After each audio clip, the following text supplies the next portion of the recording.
Order of operations has this reputation as being hard, and it's not hard. Basically, you have just a few things to remember. The most important thing that you always do first is parentheses. That's the first thing you always do. And if you have multiple parentheses, you always work on the inside first. So in, to, out. So you start in the innermost parentheses and you work your way out from there. That's the number one thing. And then beyond that, the next priority thing you have to do is exponents. So if you have any 2 squares or 5 squares or whatever, you got to do those next. Then you multiply and divide. And when you do multiplication and division, you do it left to right. If there's multiple things in one line, you just work like reading a sentence, left to right. All right, and after you've done all that stuff, if there's anything left, it's only going to be addition and subtraction. So the very dead last things you do is you add and you subtract. And again, if you have multiple additions or subtractions, you're just going to go left to right like reading a book. Left to right. All right, left to right. And we're going to get tons of practice with this. But just so we're all on the same page, you have to go parentheses, exponents, multiply, divide, left and right, add, subtract, left to right. That's basically all there is to it. We're going to get a lot of practice as we go. Now, the big thing that gets a lot of people is a lot of people don't remember, a lot of students don't remember how to add and subtract. When I mean add and subtract, I mean with negative numbers, with integers, right? That's where it gets difficult. Everybody can add and subtract. With integers, it gets tough, sometimes. So really quickly, I'm going to write down some rules for adding those, and then we're going to work a ton of problems. So for adding, we have the following kind of rules. I'm going to do it in my little shorthand way. When you're at a positive number and you add it to another positive number, like 3 plus 4, you always get a positive number. Everybody knows that. So you add a positive to a positive, you always get a positive. Okay? When you add a negative to another negative number, that means on the number line you're already negative, and then you kind of add more negative to it, and you end up with something that's always a negative number. So positive, positive gives you positive. When you add them, negative plus negative always gives you a negative there. Okay? But the problem comes when you try to do something like add a positive to a negative number, like 3 plus a negative 5. Or if you have a negative and you're adding a positive number to it, like negative 7 plus 4, then it's difficult sometimes to remember what the sign is going to be. The sign basically can be either one. The sign might be positive or it might be negative. So when you have mixed signs like this, all you have to do is you subtract the numbers, ignoring the signs. First you subtract the numbers, and then the sign of the answer is the same as larger absolute value. In other words, if I'm adding 3 plus a negative 7, I'm just going to subtract the 7 minus the 3, and the sign is going to go with be negative because 7 had a larger absolute value, basically. And no matter what you're adding to each other, if you have mixed signs, the answer could be either sign. So you just subtract the numbers, and the sign is going to be the same as whichever one is the larger absolute value. We're going to see a ton of examples of that here in just a second, so don't stress out if we're not going to get to it just yet. And then here in the beginning. Now the other thing is, if you have something like 2 minus 3, subtraction, regular old subtraction, it can always be written as 2 plus negative 3. In other words, if you see adding a negative, it's exactly the same thing as subtraction. You should remember that from Algebra 1. And then the last thing I want to write down in my little big time review is if you're subtracting a negative number where you have like 2 negative signs right next to each other, they kind of cancel out and make it a positive. So it's 2 plus 3. This is all of the big high-level review I want to write down, but we're going to get lots of practice with all of this as we solve problems. So let's go over here to the board and do that right now. So let's say our first problem, and again, these are simplifying expressions with addition and subtraction. What if I have 32 minus 53? Well, remember, minus means plus a negative, so I have mixed signs of things I'm adding together. So all I do is I subtract the numbers. 53 minus 32 is 21. But the sign that the answer takes just goes with whichever one has the bigger absolute value, which is this one. This one's the bigger absolute value, so it's negative 21. So this is the answer. When I put a little bracket around it, it just means it's the answer instead of circling it. That's all it basically means. All right? What if we had negative 23 plus 57? Again, it's mixed signs. So I don't have to do any thinking. I just subtract the numbers. 57 minus 23 is 34. And the sign of the answer goes with whichever one has the larger absolute value. In this case, 57 is larger, so the answer is positive. I don't have to do anything else. I don't have to think about number lines or anything like that. So when you have negative mixed signs, you just subtract, and the sign of the answer takes the sign of the bigger number. What if I had negative 15 minus negative 40? What's going to be there? So now I have to do my order of operations a little bit. I have this guy, but this is basically sitting out of the parentheses. I have a double negative here, which if you remember means it's going to be negative 15 plus 40, because the double negative gets essentially multiplied together.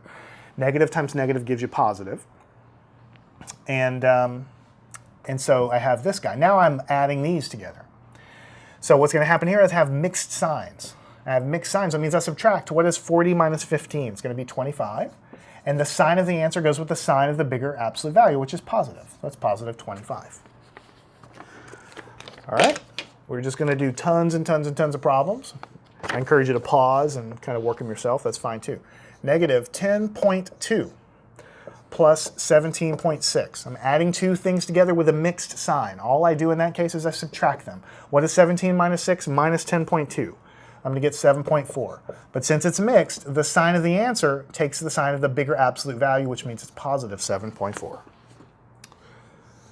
Moving right along, negative 9.6 minus 13.4.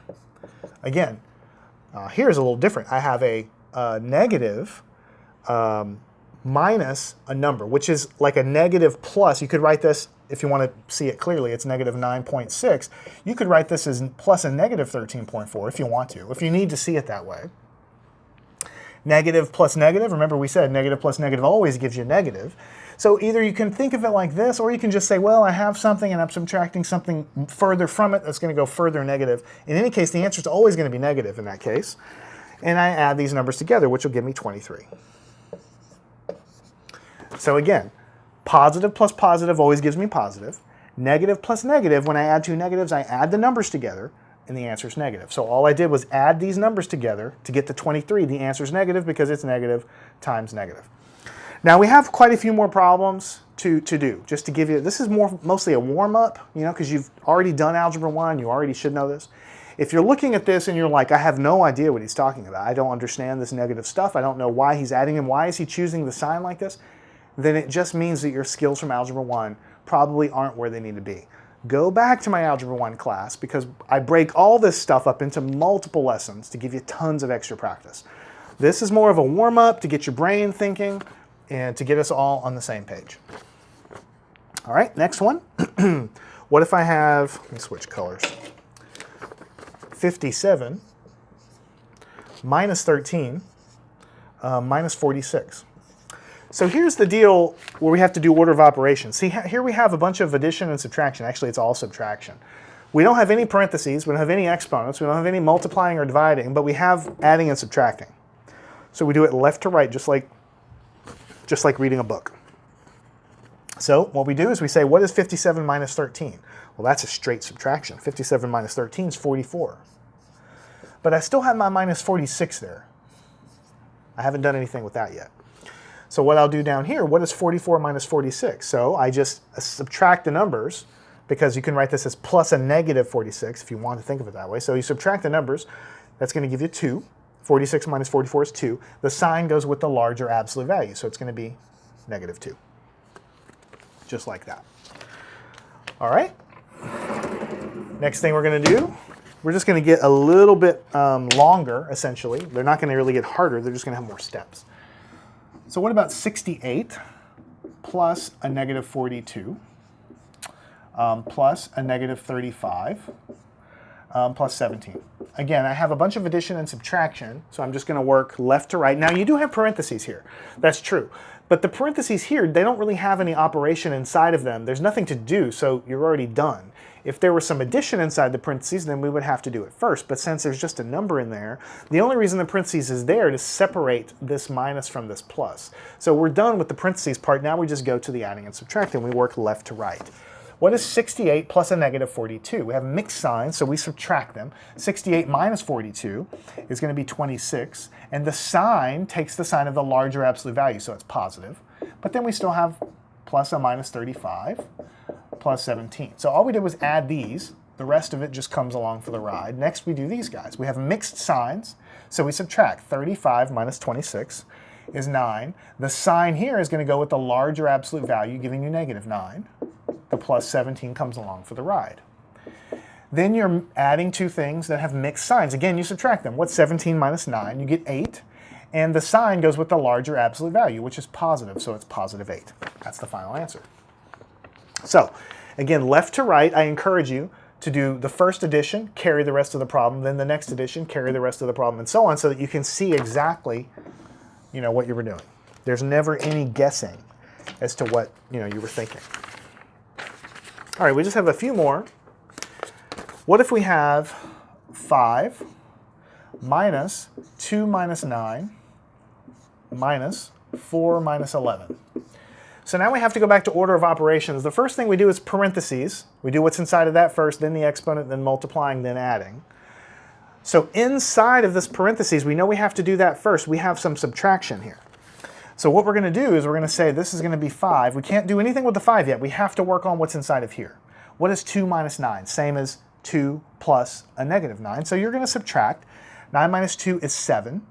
So let's open up our parentheses and answer this question. 2 minus 9 is 7, but it takes the sign of the larger absolute value, so it's going to be negative 7. So we leave it inside of parentheses to deal with it later. Then we have a minus sign from here. What is 4 minus 11? Again, we just do the subtraction.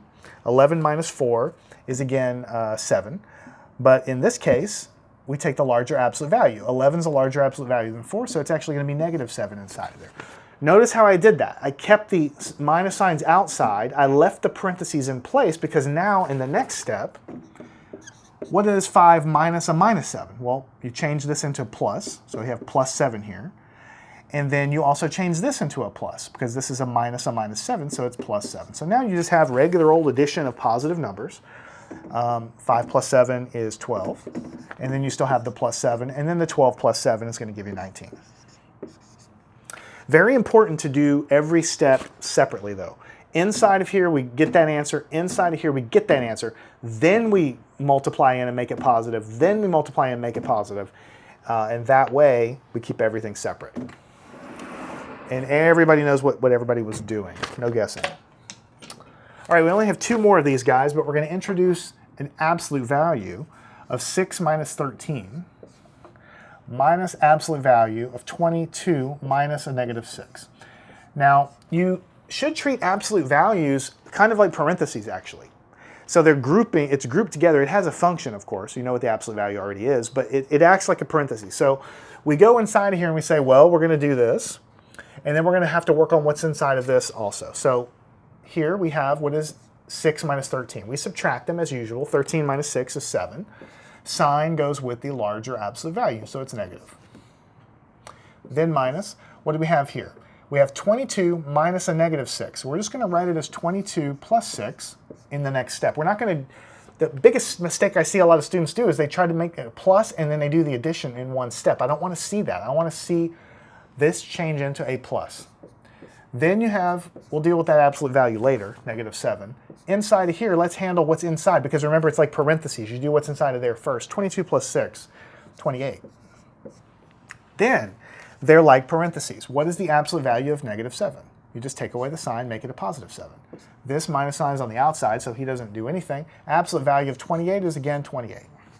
7 minus 28. You have subtraction, so you subtract. 28 minus 7 is 21.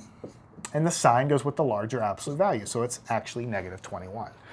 Learn anything at mathandscience.com.